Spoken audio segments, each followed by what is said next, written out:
Bonjour à tous. Aujourd'hui, on se retrouve pour une vidéo un petit peu spéciale. On va un peu inaugurer une nouvelle catégorie de vidéos quelque part. Ce sera une catégorie modélisme. Alors, comment on en arrive là et de quoi on va parler? Alors, on va parler de Space Crusade encore, toujours dans l'esprit de Space Crusade Reboot, mais cette fois-ci, on va pas s'occuper des figurines, mais du plateau de jeu. Donc là, on a devant nous le plateau de jeu original, enfin un des 4 plateaux de jeu originaux de Space Crusade. Et on voit que bon, le design commence à un petit peu à dater, hein. Il est un peu vieillot, un peu palo. Si on compare avec le design des jeux un peu plus récents, comme notamment la dernière édition de Space Hulk, on peut avoir des plateaux beaucoup plus graphiques, beaucoup plus travaillés.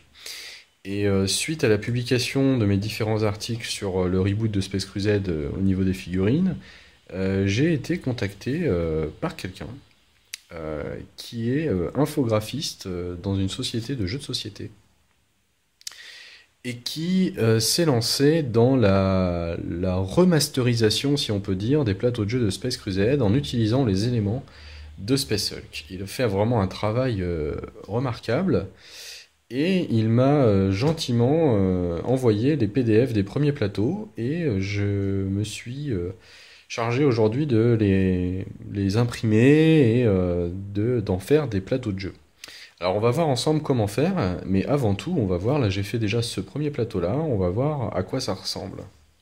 Donc ça c'est le plateau original de Space Crusade, et voilà à quoi il ressemble avec le nouveau design. Donc on va peut-être pouvoir regarder d'un petit peu plus près, mais vraiment le graphisme est vraiment très sympa. Il y a une ambiance bien plus dark et ça va permettre aussi de faire ressortir les figurines bien mieux. On peut faire un petit exemple, hein. Par exemple, on peut mettre 2-3 figurines du jeu comme ça et on va voir tout de suite le rendu que ça donne. C'est vraiment très sympa. Là, il y a même un petit effet d'éclairage, par exemple ici, où on imagine projection de la lumière avec quelques ombres. Bon, il y a vraiment plein de détails très sympas. Par exemple, ici, on voit qu'il y a un peu de fumée qui s'échappe de la bouche d'aération. On va retrouver le symbole de l'Empire sur différentes cases. Et il y a plein de petits détails partout. Enfin, c'est un vrai régal. Des petites cartouches qui traînent de ci, de là. Le marquage des portes est représenté par ce design un peu industriel avec des lignes jaunes et noires. Enfin voilà, c'est vraiment très beau, beaucoup plus beau que le design original, et je vous propose aujourd'hui de voir comment faire ce plateau pour chez vous, de quel matériel vous avez besoin, et puis comment j'ai procédé pour les faire. Alors, il y aura tous les détails dans les commentaires de cette vidéo, tous les liens. En fait, je vais faire également un article sur le blog qui va résumer toutes les infos. Voilà, on va voir comment faire le deuxième plateau ensemble, et puis après on se retrouvera pour voir quelques plateaux mis en situation. A tout de suite. Ok, alors on va s'occuper du plateau numéro 2. Donc déjà, vous allez le voir si vous récupérez le PDF. Le PDF est construit de la manière suivante. Chaque plateau de Space Crusade peut en fait se voir comme 4 carrés de 15 cm par 15 cm. En fait, ce plateau, c'est un carré de 30 par 30. Donc, l'auteur, d'ailleurs, j'ai oublié de dire son nom, je vais quand même dire son nom. C'est Eric Azaguri qui a réalisé ce travail. Et donc, grand merci à lui pour avoir fait ce boulot et puis aussi pour le partager. Il m'a donné l'autorisation de publier les PDF finaux sur le blog, donc c'est ce que je ferai. Je mettrai toutes les ressources pour que chacun puisse réaliser ça s'il le souhaite. Bon, il y aura un article en anglais pour permettre d'atteindre une audience un petit peu plus large, mais au niveau de la vidéo, je vais rester en français. Et donc, on trouvera donc 4 PDF, un PDF par plateau de Space Crusade, et chaque PDF contiendra 4 pages, chaque page contenant un carré de 15 par 15. Alors, par exemple, là, on va s'occuper, non pas de ce plateau-là, dans cet exemple, mais de celui-là, avec le 2, là. Et on va voir à quoi ça ressemble sur le PDF.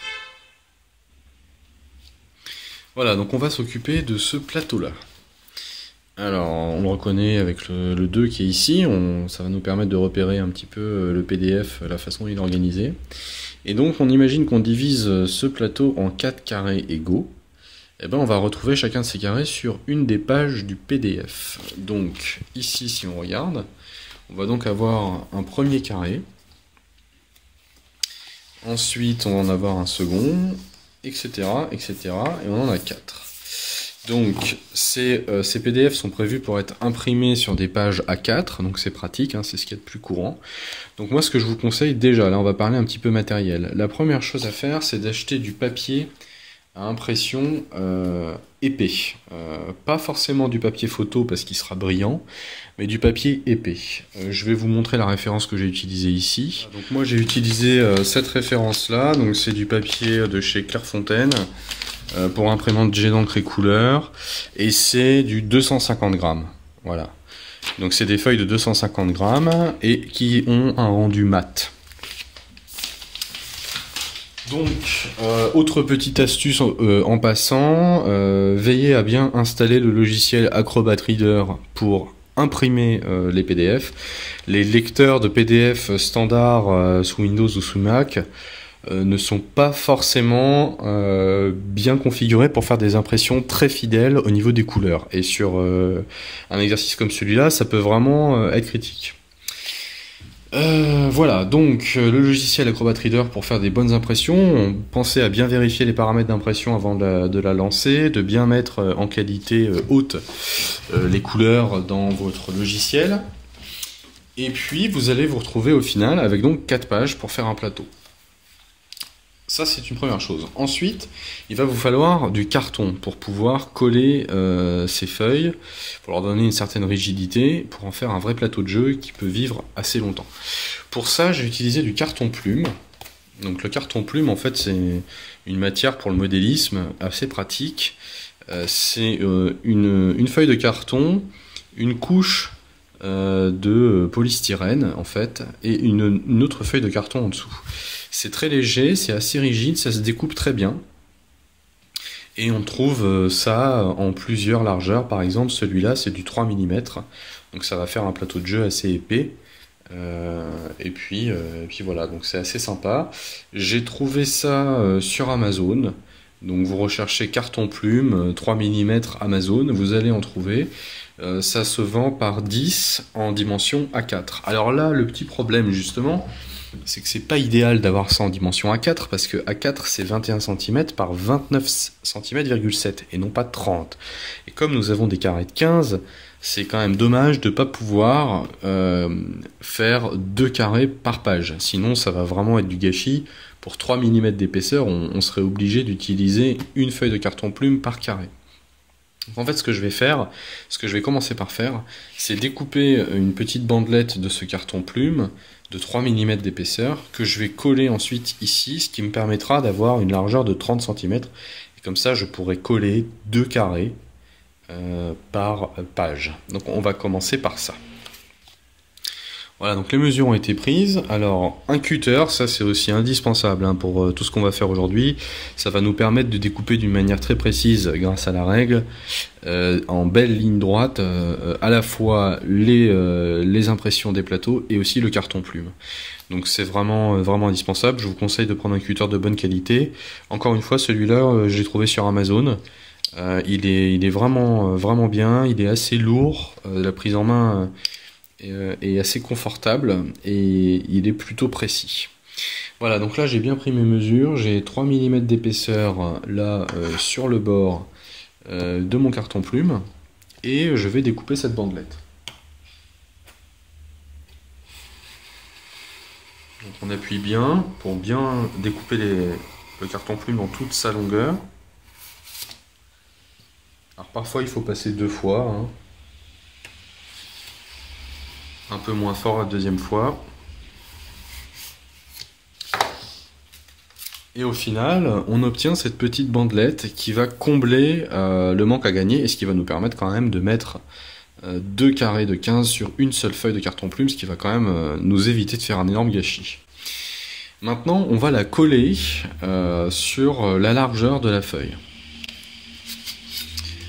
Alors pour faire ça, c'est tout simple, on va commencer par... Alors j'ai pris une colle standard d'écolier, on va dire. Vous allez voir qu'on va renforcer tout ça avec du scotch après. Je vais juste badigeonner de colle la largeur de ma page, de ma feuille de carton plume. Ça c'est un premier point de colle, on va dire. Et ensuite, on va venir coller ça. Voilà. Et ensuite, ce qu'on va faire, c'est qu'on va prendre plusieurs petites bandelettes de scotch.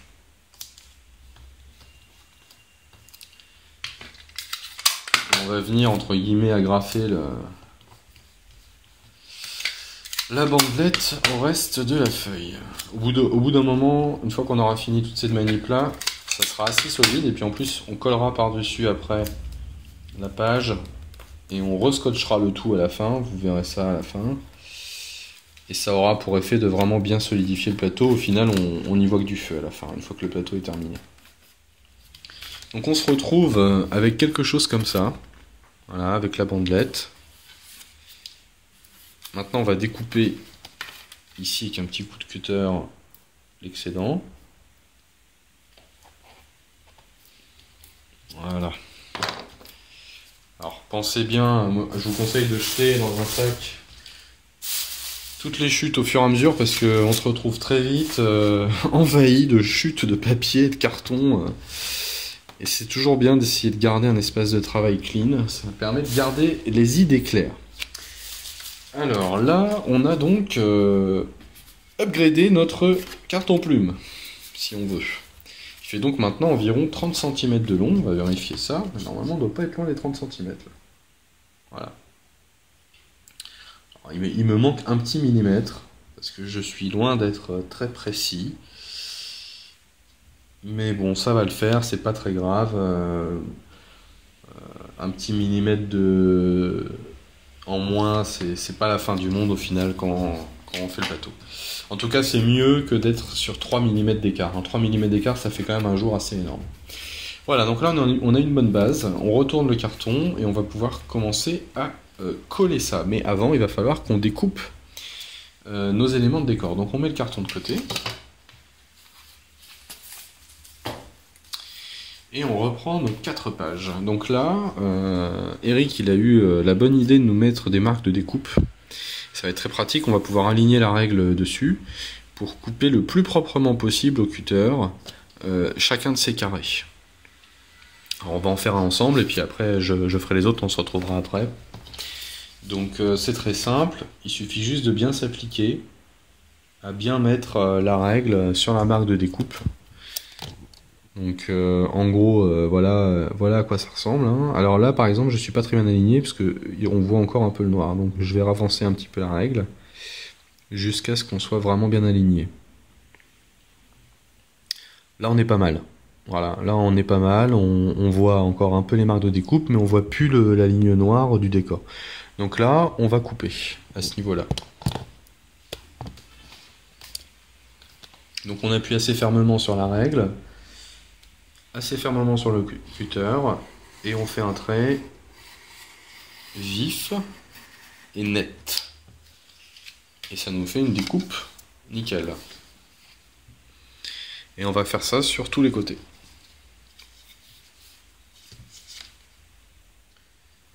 Voilà, donc on essaye d'éviter de couper trop dans les couleurs, hein, sinon ça veut dire qu'on va perdre à chaque fois en longueur sur les 15 cm originaux. Et on essaie d'être le plus droit possible, bien sûr, pour garder un beau carré de 15 par 15. On fait pas de l'horlogerie, hein, c'est pas très grave si jamais il y a un ou deux ratés, si le trait n'est pas parfaitement droit. Bon, au final, quand on fera une partie, on ne le verra pas du tout, ce petit problème. Donc voilà. Après, bien sûr, plus on s'applique, plus le rendu sera réussi. Il ne faut pas non plus tout recommencer s'il y a une petite erreur. Voilà, donc là on a découpé un premier carré, et voilà à quoi ça ressemble. Alors on peut reprendre le plateau original de Space Cousette pour voir un peu où est-ce qu'il va aller. Donc celui-là, alors il faut se repérer avec les portes. Si ma mémoire est bonne, ce serait bien ça. Voilà, c'est ça. Donc en fait, on est là. Voilà, ça vous permet de voir déjà la différence quand même de design, hein. Ça c'est une bonne manière de s'en rendre compte. On va peut-être faire une vue de haut, ce sera plus simple. Donc on est là, et en fait on est sur cette partie-là exactement. Voilà, donc on voit bien les deux portes qui sont là, et qui correspondent bien aux deux portes qui sont là. Voilà. C'est quand même vraiment plus beau, hein. On s'en lasse pas. Par exemple, on voit des petits effets de lumière ici. Là, Eric a mis des cases avec un design de plaques en métal avec des petites têtes de mort dans les coins. Il y a des petites douilles qui traînent par terre. Ici, c'est vraiment tout neutre, tout standard, tout moche. C'est vraiment le jour et la nuit. Très bien, donc je vais découper les 4 carrés, hein, les 3 restants. Et puis on va assembler tout ça sur le carton plume. Voilà, donc là on en était là, j'avais le premier carré, et là je viens de faire le deuxième carré, et ce qui va nous donner ça. Voilà, donc petit à petit ça prend forme. Et bien là maintenant, vu qu'on en a deux, on a une première longueur, on va assembler ça sur notre carton plume qui était préparé à l'étape d'avant. Et puis on va avoir déjà la moitié de ce plateau qui sera faite. Alors pour assembler ça sur le carton plume, donc on prend bien évidemment nos deux carrés, on reprend le carton plume qu'on a préparé tout à l'heure, avec donc la petite extension sur le côté. Et on va pas le prendre du côté où on a scotché la longueur, bien sûr, on va le prendre de l'autre côté.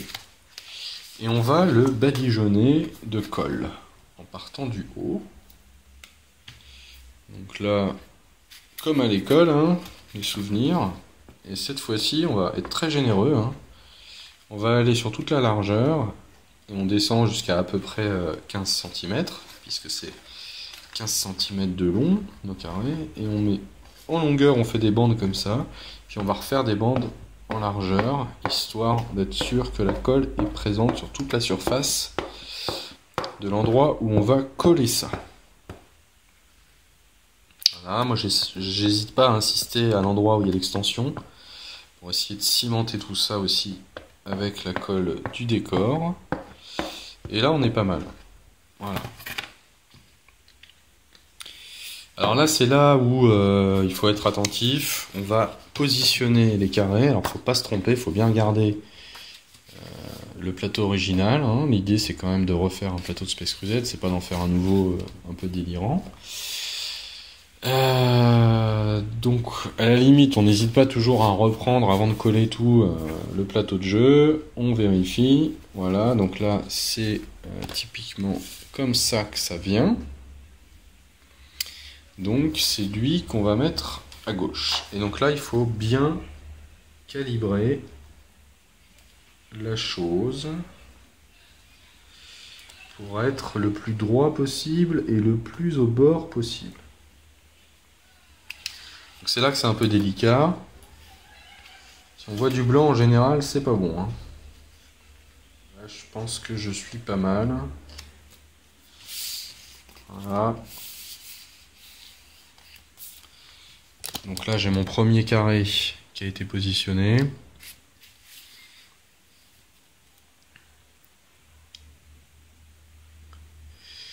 Ça m'a l'air pas mal. Ça m'a l'air pas mal. On va mettre le second. Donc le second, on vérifie encore une fois. Donc là, c'est assez simple, le couloir doit suivre. Et j'ai remarqué que c'est plus facile de mettre le deuxième, parce qu'on a un peu un guide avec la première feuille qu'on a collée avec l'épaisseur de la feuille. Voilà. Et là, on devrait être pas mal. Voilà, donc là, j'avais dit tout à l'heure qu'il me manquait 1 mm. Là, je vois qu'effectivement, il me manque 1 mm sur le côté. C'est pas très grave. Ma bandelette n'était pas assez épaisse, donc probablement qu'il faudrait couper quasiment 4 mm. Peut-être que même ce serait plus intelligent de couper plus large et de recouper à la fin. On va essayer ça pour le plateau suivant. On va voir ce que ça donnera. En tout cas, là, au niveau du raccord, on est nickel. C'est vraiment pas mal. Alors, Eric m'avait conseillé par email aussi de peindre en noir le côté des feuilles avec un marqueur. Donc, malheureusement, j'ai pas encore reçu mon marqueur, donc je peux pas le faire là. Mais si vous en avez un marqueur à mine épaisse, ça peut être une bonne idée de colorer en noir la tranche de la feuille papier. Et ça va éviter de voir le petit liseré blanc qu'on peut voir un petit peu ici. Voilà, donc là, on est pas mal. Maintenant, on va découper le bord. Alors, c'est pas très grave. Ici, par exemple, on voit que ça n'a pas très bien collé. Pas très grave, vous allez voir qu'on va solidifier tout ça avec du scotch ensuite. Voilà, donc là, on va découper cette planche maintenant. Donc, on a juste une découpe à faire. C'est l'intérêt aussi d'utiliser la largeur, c'est d'avoir le moins de découpe de carton plume à faire que possible. Moins on le découpe, moins on a de risque de faire une découpe pas droite. Et là encore, il va falloir s'appliquer. Parce que c'est de la régularité du plateau que dépend cette découpe. Donc on va éviter de couper le décor. Ok, donc là, on a obtenu notre planche. Notre demi-planche, on va dire. Alors on va vérifier rapidement. Bon, je pense pas que ce soit parfait, mais bon, bah là on est pas mal, on est quasiment à 30. Hein. Vraiment, on a peu de choses près. Ouais, on est quasi à 30. Et on est à 15 ici, nickel. Non, c'est pas si mal. Donc maintenant on va solidifier tout ça avec du scotch. Parce que avec le temps, le collage qu'on a fait risque de ne pas durer, de s'effilocher au fur et à mesure du temps. Donc on va solidifier ça avec des bandelettes de scotch. Donc là c'est assez simple. On va se mettre à peu près 4 ou 5 mm du bord. Alors moi j'utilise un scotch, ce qu'ils appellent le scotch invisible, là, qui permet de se voir assez peu au final. Et je l'applique comme ça bien sur le côté et ensuite je le compresse un peu comme une pince pour qu'il verrouille bien la feuille qu'on a collée au carton plume. Ok, donc voilà, on vient de terminer la deuxième partie de ce plateau là et ça commence à prendre forme tout ça. Maintenant, ce qu'on va faire, c'est qu'on va assembler ces deux parties. Et là, c'est très simple. On va juste... Je vais mettre ça comme ça. On va juste retourner de cette façon. Alors, faut pas se tromper. Hein. Je m'aperçois que j'ai oublié de solidifier du scotch le tour. Je fais ça et on reprend. Ok. Donc voilà. Là, on est bien solidifié. Là, quand on passe les doigts autour, on sent qu'il n'y a plus aucune résistance et que ça va bien rester ainsi. Pendant longtemps, on l'espère du moins. Donc là, c'est cool, on a notre plateau qui est prêt et donc on va assembler les deux parties. Donc on retourne comme ça les deux parties et en fait on va faire une sorte de jointure, tout simplement avec des bouts de scotch qu'on va mettre comme ça à la jointure des deux. Alors par contre, faut bien faire attention à ce qu'il soit bien mis.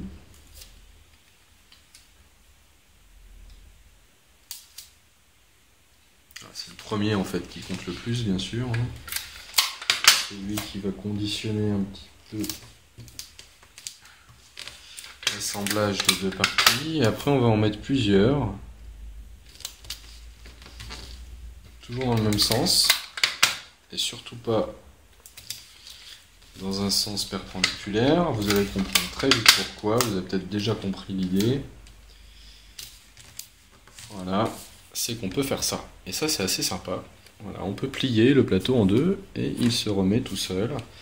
Et là, il sera très solidaire. Donc on va pouvoir regarder déjà ce que ça donne avec le plateau précédent.